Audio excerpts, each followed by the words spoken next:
Hello everyone, today I'm going to show you how to enable brotli compression on siteground. Just tap on my Safari browser, and after creating an account you will have to purchase the plan. And if you want to buy the premium or subscription of siteground, please go through the link in description.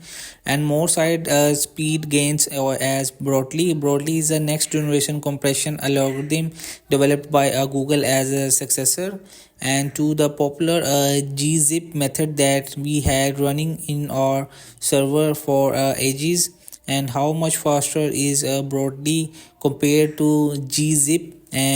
The new algorithm provided by brotli compresses the website into a smaller data size, which make it faster to transfer javascript files. Compressed with brotli are roughly 15% smaller than the one compressed with gzip. HTML files are around 20% smaller. So hope this video help you. Please don't forget to like and subscribe and get notified for more videos.